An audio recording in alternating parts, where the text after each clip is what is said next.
এবার তোমাদেরকে আমি হাত দিয়ে একটু ভেঙে দেখাবো যে কতটা খাস্তা মুচমুচে হয়েছে। এই সুতোটা কেটে দিতে হবে পরে। দেখো কতটা খাস্তা মুচমুচে হয়েছে। হ্যালো বন্ধুরা, তো আমি আজকে আবার অন্য দিনের মতো নতুন একটা রেসিপি নিয়ে এসেছি। আজকে রেসিপি হচ্ছে ফেলোয়ার পিঠা। তো চলো আমি এই রেসিপিটা কিভাবে বানাই তোমরা শেষ পর্যন্ত ভিডিওটা স্কিপ না করে দেখতে থাকো। তো চলো রেসিপিটা শুরু করি। প্রথমে আমি একটা গামলা বাটি নিয়ে নিলাম। এই পিঠাটা বানানোর জন্য আমার ময়দা লাগবে। তো দেখো আমি এই বাটির এক বাটি ময়দা নিয়ে নিয়েছি। এর মধ্যে 300 গ্রাম ময়দা আছে। তো আমি ময়দাটা আমি গামলা বাটির মধ্যে দিয়ে দেবো। হাফ চামচেরও কম লবণ দিয়ে দেবো। 3 থেকে 4 চামচ মতো সাদা তেল দিয়ে দেবো। ময়দাটা হালকা একটু মেখে নেব। তো ময়দাটা আমি হালকা একটু তেলটা মেখে নিয়েছি। এবার আমি জল দিয়ে মেখে নেব ময়দাটা। একসঙ্গে অনেকটা জল দেব না, অল্প করেই জল দেব। ময়দাটা মেখে এবার আমি একটা ডো বানিয়ে নেব। আর একটু জল দিয়ে দেব।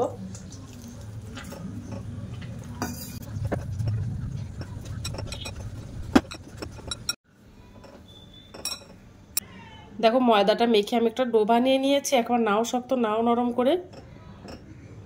তো আমার ডোটা বানানো হয়ে গেছে। আর এই ডোটা রেস্টে রাখার কোনো প্রয়োজন নেই।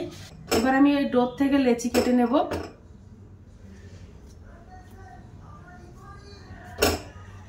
দেখো লেচি কেটে নিয়ে নিয়েছি। এবার আমি এই লেচিগুলো দিয়ে রুটি বেলে নেব। যেমন আমরা রুটি খাই তেমন রুটি বেলে নেব। দেখো আমি একটা লেচি নিয়ে নিয়েছি। এবার আমি রুটি বেলে নেব। একটু আটা ছড়িয়ে দেব।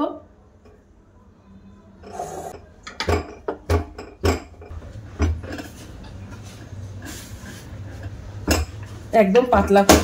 দেখো পাতলা করে আমি একটা রুটি বেলে নিয়েছি।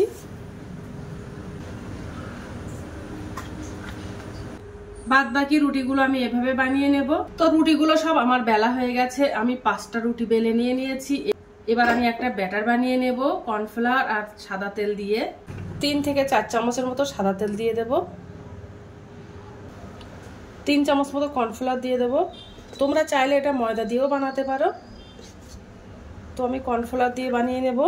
এবার ভালো করে মিশিয়ে নেব তেলের সঙ্গে।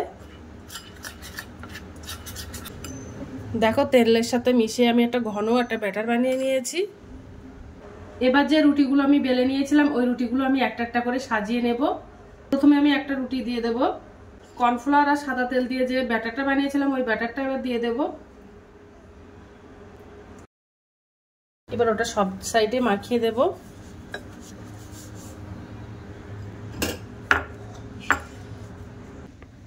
এবার আমি উপর থেকে একটু কর্নফ্লাওয়ার ছড়িয়ে দেবো, একটু হালকা করে একদম। এবার আমি ওর উপরে আরেকটা রুটি সাজিয়ে দেব।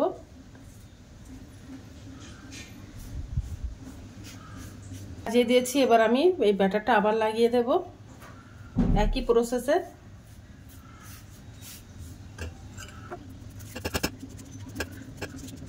এবার একটু হালকা করে আবার কর্নফ্লাওয়ার ছড়িয়ে দেব। একটার পর একটা রুটি একই প্রসেসে সাজিয়ে নেব। রুটিগুলো আমি সব সাজিয়ে নিয়েছি। 5টা রুটি। রুটিগুলো সব ভাঁজ করে নেব। তো এইভাবে ভাঁজ করে নেব। তারপরে আমি এইভাবে ভাঁজ করে নেব।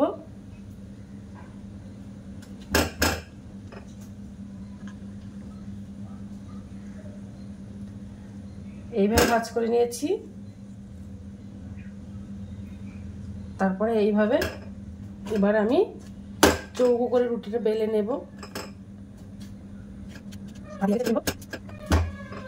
এবার ভালো করে বেলে নেব। দেখো চৌকো করে আমি বেলে নিয়েছি। আমি একটা ছুরি নিয়ে নিয়েছি। ছুরি নিয়ে এবার 4টে সাইড সমান করে কেটে নেব। 4টে সাইড সমান করে কেটে নেব।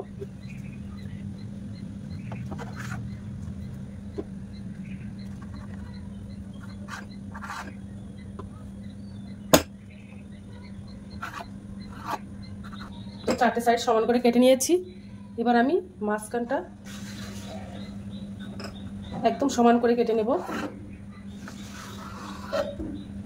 সমান করে কেটে নিয়েছি। এবার আমি সরু সরু করে এখান থেকে আবার কেটে নেব।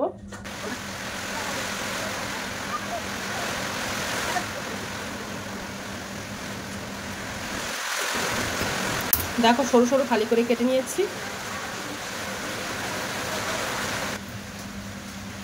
এর থেকে দেখো 3টে টুকরো নিয়ে নিয়েছি, একের পর একটা সাজিয়ে নেব। দেখো সাজিয়ে নিয়েছি। এবার দেখো আমি একটা সুতো নিয়ে নিয়েছি, সুতোটা এইভাবে দিয়ে দেব আর একদম সুতোটা মাঝ বরাবর দিয়ে দিয়েছি।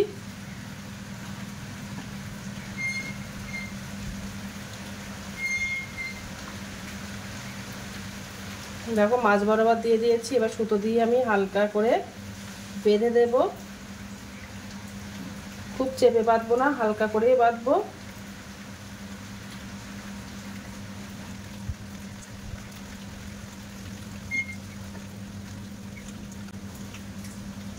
দেখো হালকা করে মাঝ বরাবর বেঁধে দিয়েছি।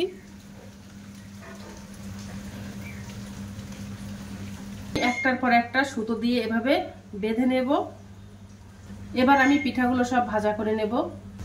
প্রথমে আমি একটা উনানে কড়াই দিয়ে দিয়েছি, একটা একটা পিঠা দিয়ে দেব।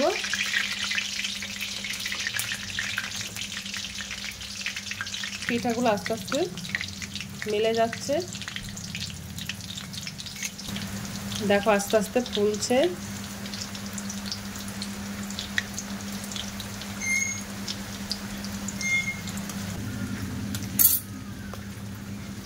দেখেছো কত সুন্দর ফুল হয়ে যাচ্ছে আস্তে আস্তে।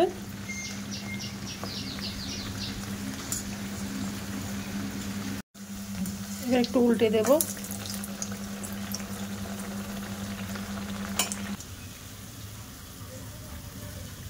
বাকি পিঠাগুলো সব আমি এভাবে ভাজা করে নেব। তো দেখো আমার পিঠাগুলো সব বানানো হয়ে গেছে, কত সুন্দর লাগছে দেখতে পিঠাগুলো। এবার পিঠাগুলোর জন্য আমি একটু চিনির শিরা বানিয়ে নেব। এবার আমি একটু চিনির শিরা ছড়িয়ে দেব উপর থেকে। এই চিনির শিরাটা দিলে কিন্তু হেভি সুন্দর লাগে খেতে, তার জন্য দিয়ে দিলাম। তোমরা চাইলে শুধুও খেতে পারো। তো চিনির শিরাটা দিয়ে দিলাম, দেখতে ভালো লাগে যেন, তার জন্য আমি একটা করে মাঝখানে চেরি ফল দিয়ে দিলাম। চেরি ফলটা দিয়ে দিলে একটা ফুল ফুল মতো দেখতে লাগে, তার জন্য দিয়ে দিলাম। তোমরা চাইলে যে কোনো কিছু দিতে পারো। দেখো দেখে মনে হচ্ছে যেন গাছ থেকে আমি ফুল তুলে নিয়ে প্লেটে সাজিয়েছি, এতটা সুন্দর লাগছে দেখতে। এই ফেলোয়ার বা ফুল পিঠাটা দেখতে যেমন সুন্দর, খেতেও কিন্তু অসম্ভব মজাদার। তোমরা একবার বাড়িতে ট্রাই করতে পারো। তো আজকের দিনের মতো ভিডিওটা এখানে শেষ করছি। আগামী দিন আবার একটা নতুন ভিডিও চলে আসবো। তো টাটা বাই বাই, সবাই ভালো থাকবে, সুস্থ থাকবে। আগামী দিন আবার একটা নতুন ভিডিও দেখা হবে।